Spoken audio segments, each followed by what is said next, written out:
Hey guys, welcome back to my channel. I hope you guys had a great year, great New Year celebration for 2023. Let's have a great year, okay? Guys, let's dive into today's topic. Now, this video really is not about me, it's about what you guys think. I thought about it, should I post this, should I make a video about this? But you know what? I think there's gonna be a lot of subscribers on my channel. There's gonna be quite a few people coming across this video is gonna have the same question if they're on the same boat, which is a Seikoholic, which is me, which I just love the brand in my journey of being a watch collector. And I understand I'm very new to the hobby and very humble to the whole journey ahead. But there are quite a few Seiko divers that are yet being able to add to my collection. Monster is gotta be in my number one on my wishing list, on my to purchase list, because how mysterious, how much sort of news and people's chat and sort of people mentioning about monsters being one of the greatest diver that Seiko has ever released, how unique is the design is and the whole history of it. Look, guys, you understand, right? When I first looked at the title, at the Seiko Turtle, I was not a fan of it. I was not a fan of it when I looked at the first Samurai that I had a chance to have on my hands. Not to mention Monster. Now, first of all, Monster was not really available at the time when I was into the watch hobby a couple years ago, because there's not really a lot of sort of retail shops in Australia that was selling them. Of course, online in the US, in Europe, in some Asian market is a different thing. But guys, if you're going to buy a Monster right now, if you never had one before, which one would you pick? Because that's the question that I'm facing.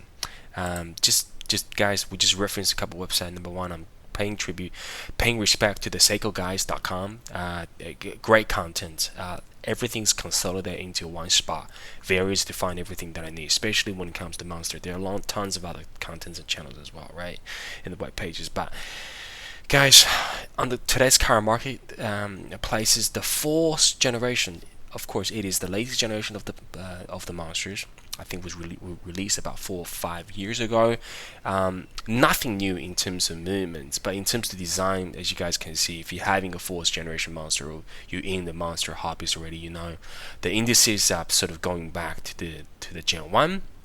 We've got that candy bar Cyclops, which you will find majority of the people really sort of doesn't like them. But again, it is what it is. It was a company decision to put a candy bar, as we can see they're putting a candy bar on the King Turtles now as well. So any day and date, potentially say go put candy bars on them. Okay, just for that. Now, black PVD coating bezel, and from a distance, of course, I'm having a lot of Seiko divers in my collection now. If you ask me if this is a monster, knowing what I do know, I think it is, because it looks like a monster to a much degree. Especially the black one sort of looks more trimmed down on the side. They're very angry looking. Again, once you look at the history, you know that they're not using brand new indices and design on this. All right, there's a bit of change in the hourly hand, I think, and then the candy bar, and then the indices. So fourth generation, not great. I had a couple times looking at the retail shop of, I think, a couple of the widely available models now, such as the blue one, the black one. I think over the last couple of years they're definitely doing more variants of it. The patty, as you can see that right in the middle. The yellow one.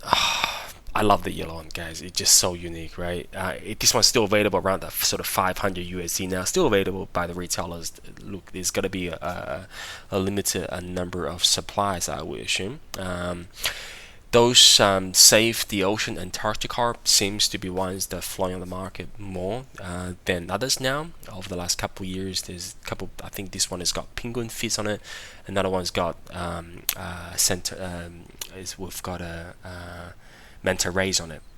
Very nice watches. Unlike the stainless steel bezels, absolutely fantastic. But after sort of getting into, let's say, random Rob's videos and sort of look at what everybody else think about the monster when it comes to history, I think it's over 20 years. If I'm gonna add one monster into my collection, it's like the one that I previously showing. I'm gonna go with one of the Gen 2 monsters. Okay, so this one. So Gen 2 monsters. So of course we have the Gen 3 here, which with the 6R movements, very highly collectible. A lot of people wanted them. They're selling up prima. I think all of them are over $1,000 or thereabouts, right? But again, we're still looking at the same indices as the Gen 4, if very similar, right? But if you ask me which generation capture my understanding of what Monster's supposed to be. And it's a quite unicorn generation, because I just realized generation 1, 3, and 4, they're all using indices like this. But the Gen 2 is different. Gen 2 is using what we know is a shark teeth. Look how those indices look. They look extremely aggressive. I'm just going to zoom in the Gen 2 just for a little bit. Of course, some of the Gen 2 are cult following already. We have the Halloween, as we know. Just let me zoom in up a little bit. We have the Monster Halloween, very collectible. This is the SRP 311. Random Rob's favorite. A lot of favorites of many enthusiasts. They're going for it. From what I'm hearing, what I'm knowing, they're going for over 900, $1,000. I mean, those watches over 10 years old, right? So the orange Monster, man, it would be nice if I can have one of those. But again, guys, those watches are owned by many people at the time, but throughout the last decades, many of those are in a very warm condition. They're not sort of in a mint condition, or in a good condition, even saying, right? And again, there are not that many available for you to purchase. Just Google them. There are only a handful, if not any, in any markets, right? In some markets. This one looks so nice. This is a vampire version. This is SRP 313. The one that captures my attention and potentially I have a chance to buy is one of the limited edition. This one here, the 455. This is the one that I was showing on the corner 24. It was released at a time with just let me get in the middle with based on what community is saying and what they found, that there's only 1,000 pieces of it. They can't verify it, but this is what's been concluded. On the back, on the case back, there's no, it doesn't specify which number out of the 1,000, but based on what I'm hearing, the last 3 digits of the serial number actually tells you out of the 1,000 where you stand. The one that potentially I have a chance to buy is the last 3 digits is 691, just for references.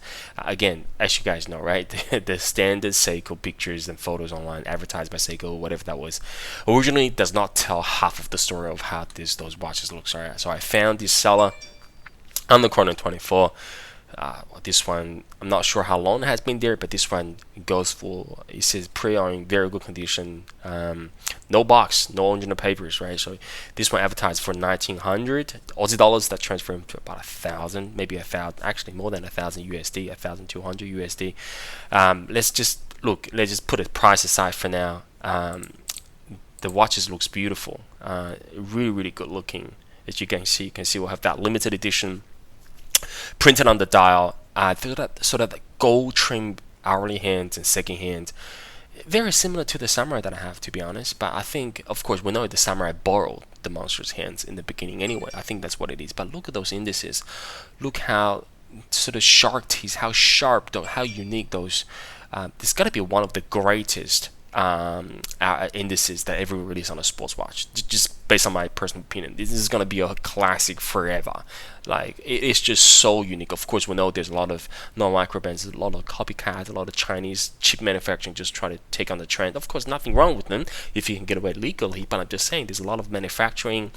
Even Islanders, right? Even Marks, Long Island watches, they're manufacturing the copycats of Monsters, right? Very beautiful watch, guys. And you can see that sort of the blue sorry, where did I go? Sort of that blue bezel PVD coated. But again, guys, just based on my judgment and my understanding of how manufacturing works and material works, if the bezel after 10 years still looks like this bezel are really tough. Of course, if you sort of scratch very hard against, concrete, brakes, hard surfaces, of course you're going to scratch it up. Anything will scratch it out, right? But from a day-to-day use perspective, from a longevity perspective, it's fine. PVD coating watches are fine with what they can do currently in their capability, right? So, wow.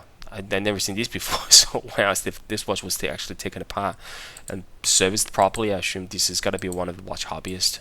Very clean case back. It's probably serviced by a specialist, but really cool looking watch, guys. Really cool looking watch. Again, this photo here, the first one that I showing, of course, the random Rob video. Just Google SRP 455. you will see Random Rob's video pop up the first. Of course, there's a couple videos that he used talk about other monsters and watches that reference this particular one. Very beautiful watches. I think I'm gonna pull the trigger, guys. What do you think? If you're in the marketplace that you have an opportunity to buy a monster, would you choose a Monster Generation 4, the one that you can buy brand new? Would you pay a lot more to, well, not a lot more, but 50% more to go for one of the Gen 2, knowing that they have some uniqueness for the Gen 2? Oh, will you spend a little even more money to hunt down one of the Gen 3? Those jade, I think there's a blue, jade blue, there's a green, and there's a sunburst orange. They fetching a lot of money, right? So between Gen 2, Gen 3, and Gen 4, which one would you choose and why?